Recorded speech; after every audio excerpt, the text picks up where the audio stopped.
I've been pleasantly surprised with this MINIHYPER Mini PC. It's exceeded the expectations I had for it. It is a budget mini PC. It has the Intel N95 chips, so it's kind of a low power. You would expect lower performance from this. And before I show you a closer look and show you the performance test I did on this, let's just kind of set the expectations for what you should expect from an N95 processor. So this does have 16 gigs of RAM, so that's a decent amount, half terabyte hard drive, so you do have a lot of storage space. But the N95 processor, that's more for low power, which can be a good thing. You save on electricity. It also generally doesn't run as hot, which means it's very quiet. In fact, I have not heard the fan turn on this thing. I'm really not sure if there is a fan. They say there is, but I haven't heard it. But also with the N95, you only have 4 cores, so that kind of limits your multitasking capabilities. And by that, I mean running a lot of heavy processes at the same time. But let's go ahead and have a closer look. I do want to mention that this was sent to me so I could test it out and make this video. It does come with mounting hardware. You also have an HDMI cable,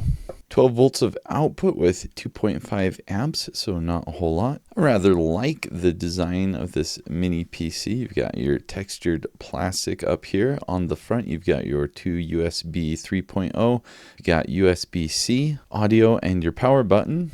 Ventilation on either side, and then on the back you've got a couple more USB 3.0 ports. You've got your LAN port and display port and HDMI. I do appreciate that it has the rubber flap here to make it easier to open up, so let's go ahead and see how easy this is to upgrade. It's really nice that you don't need to take anything off to undo the screws. There's only one slot for your NVMe drive, and it looks like there's only one slot for your RAM as well. So you can either upgrade a single stick of RAM or upgrade to a bigger NVMe drive. Other than that, really not much to this. So I did a bunch of virus scans. It didn't find anything, so that's good. Let's start with some benchmark scores. Let's go ahead and run this. Now I expect that we will see scores similar to other N95 processor computers, but we'll have a look. It just finished its test. Let's go to single core score. So you got the MINIHYPER N95 here. Looks like we've got one N95 lower than that. Let's check out the multi-core score. All right, so we've got the MINIHYPER again here. Looks like it is ranking above. So another N95 here, another N95 here,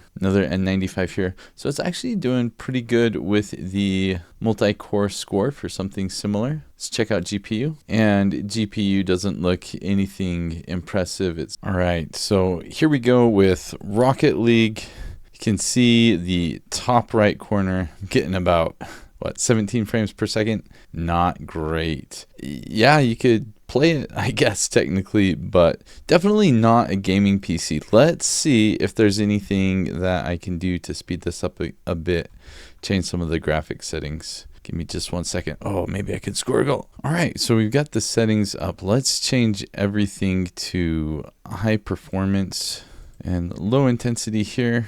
And we're just going to uncheck all of these. We don't need any of this. We're just trying to see if we can get the frames per second up to 30. Oh, we're so close. Render quality. Oh, let's go high performance. There we go. Frames per second recommended. Hey, we might be in business. Check that out. We're at 40 frames per second.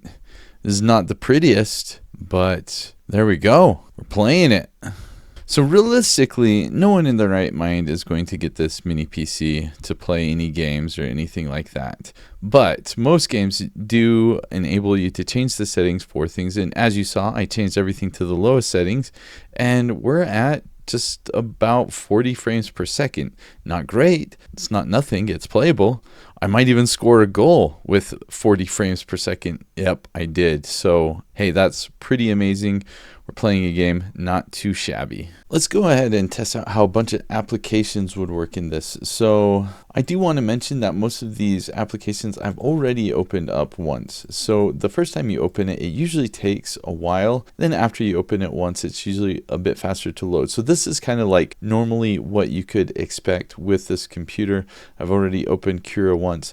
So that wasn't too bad considering that this is a very low powered computer. And you know what? Look, navigation here is totally fine. In fact, that's not bad at all. Let's try a little bit more intense file. Let's see how that changes things up. We got Baby Yoda. So this is a rather large file. We'll see how well this works in Cura. But if you wanted to use this mini PC specifically like in your garage or shop because you had a 3D printer, it looks to me like, yeah, you could absolutely do that. Now the slicing, that's probably going to take a while. Okay, the slicing hasn't actually been that bad. It's been about 10 or 15 seconds. It's still got a little bit longer to go, but I've done this file before and it does take a while. It ended up taking probably about 45 seconds to do the slicing. Now, again, this is pretty complex and you can see it's kind of laggy as I navigate around here just because of the complexity of the file, but totally workable if you wanted to have that in a shop or garage. Let's go ahead and try out the GIMP. This is a raster graphics editor. It's a picture I did a while ago of me and my wife. Navigation is not too bad. Let's go ahead and create a new file. No issue here. Let's make the brush a little bit bigger. That usually causes it to struggle a bit more. Totally fine. Let's get some eraser action going. Not bad. So not really struggling with the GIMP. This is obviously not a complex file, but not bad there. Let's try a document. Let's open LibreOffice and we'll do the writer. Let's see how fast that, oh wow. Okay, so that opened pretty fast. Cool beans. So if you wanted to use this for word processing or something, not an issue there. Let's try some vector graphics. We'll open up Inkscape. Let's see how long this takes and open the window pretty quick. And hey, that wasn't too bad either. It loaded fairly well. Now let's see if I can ungroup this. It should get a little bit more laggy as I ungroup. Not too bad actually. It is laggy. You can probably see there. Let's zoom in a bit more.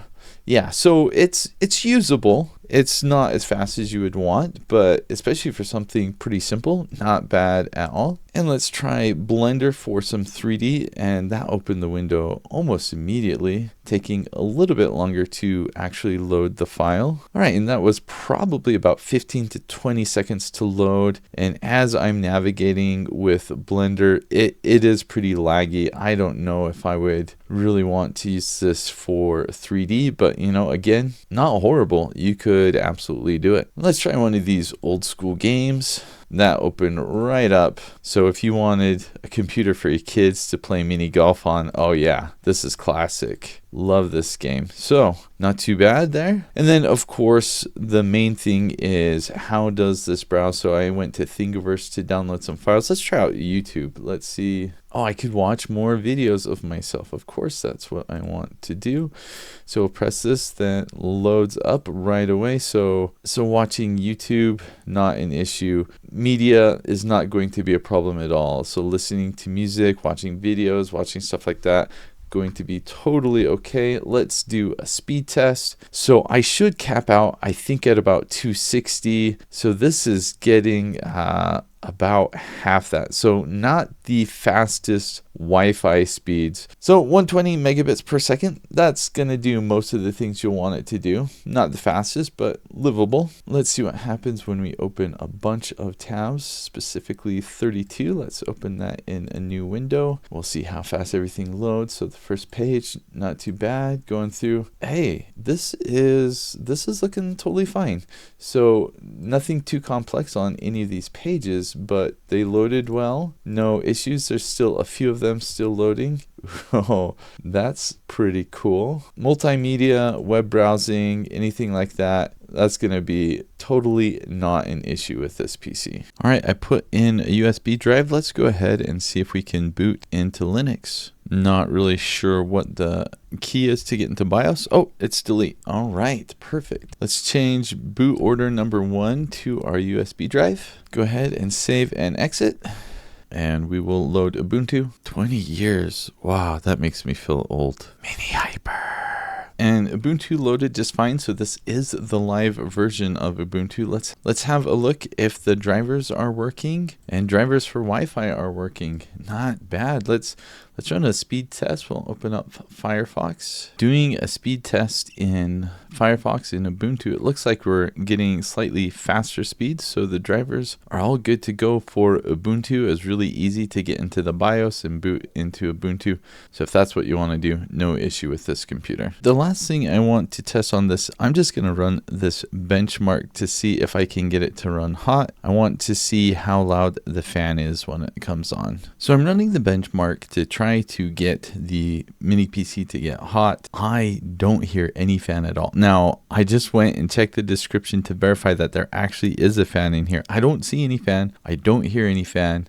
Obviously, the performance is not that great for this benchmark. We're looking about 6 frames per second. But if you want something that runs absolutely quiet, this is it. When I ran the benchmarks on this, I got the scores I more or less expected based on other mini PCs that I have tried. But I've got to say, when actually running this mini PC, everything worked really smooth. In fact, smoother than I was expecting. Now, this obviously isn't a gaming PC. You're not going to use it for video editing. But as you saw previously, if you lower the graphics settings, you can actually run games on this. For basic graphic design, this will work well. What I think I would recommend this most for is probably like a multimedia PC where you're just watching movies or videos from YouTube. Because of how quiet it is, you don't have to worry about the sound coming on and being a distraction. And obviously this works great for internet browsing or doing basic word processing, that sort of thing. I also like that it does have USB-C. Now this is USB-C 3, which means you can't hook it up to an external display. But if you want to hook up like a USB-C hub so you can get additional ports